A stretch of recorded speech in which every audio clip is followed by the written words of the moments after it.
हमारा अगला वर्ड है एक्चुअरी। तो ये एक्चुअली होता कौन है?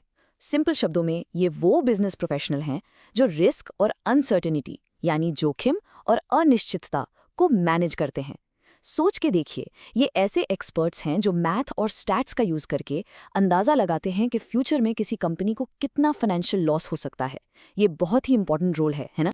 The actuary calculated the insurance premiums for the new policy. अब देखिए, इंश्योरेंस प्रीमियम क्या होता है? ये वो पैसा है जो हम सब अपनी इंश्योरेंस पॉलिसी के लिए टाइम टू टाइम भरते हैं।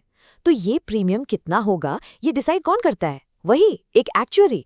वो सारा डेटा देखता है और फिर कैलकुलेट करता है कि सही प्रीमियम क्या होना चाहिए ताकि कंपनी आगे चलकर सारे क्लेम्स आसानी से दे पाए।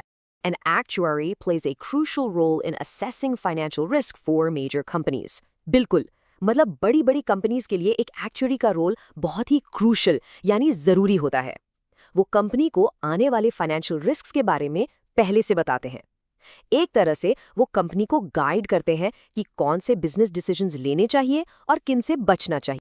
To become a certified actuary, one must pass a series of rigorous professional exams. तो अगर आपको एक सर्टिफाइड यानी प्रोफेशनली रिकग्नाइज्ड एक्चुअरी बनना है, तो इसके लिए आपको बहुत सारे रिगरस मतलब मुश्किल प्रोफेशनल एग्जाम्स पास करने पड़ते हैं। तो जो स्टूडेंट्स इस फील्ड में आना चाहते हैं, याद रखें इसमें मेहनत बहुत है, लेकिन हाँ, ये एक बहुत ही रिस्पेक्टेड प्रोफेशन भी है। The Society of Actuaries reported a growing demand for data-savvy professionals in the insurance sector. देखिए, ये एक real world example है। इसका मतलब है कि आजकल डेटा savvy प्रोफेशनल्स की डिमांड यानी मांग बहुत बढ़ रही है।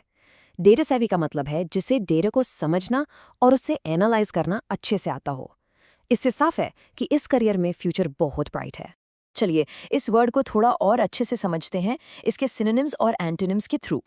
इसके सिनोनिम्स यानी मिलते जुलते वर्ड्स हैं रिस्क एनालिस्ट या स्टैटिस्टिशियन, क्योंकि इन सब का काम डेटा और एनालिसिस से ही जुड़ा है। लेकिन इसके एंटोनिम्स यानी उल्टे वर्ड्स हैं स्पेक्यूलेटर या गैम्बलर। इनमें फ़र्क ये है कि एक एक्चुअरी हमेशा कैलकुलेटेड रिस्क लेता है, पूरी कैलकुलेशन और प्लानिंग के साथ, जबकि एक गैम्बलर वो तो बस किस्मत पे अनकैलकुलेटेड रिस्क लेता है। यही इनका सबसे बड़ा डिफरेंस है। तो अब आप एक्चुअरी का मतलब समझ चुके हैं। अब एक सवाल आपके लिए।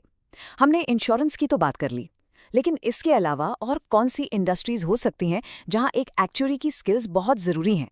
सोचिए ज़रा। बैंकिंग सेक्टर में? बिल्कुल। इन्वेस्टमेंट फर्म्स में? ज़रूर। यहाँ तक कि गवर्नमेंट को पेंशन प्लानिंग के लिए भी इनकी ज़रूरत पड़ती है।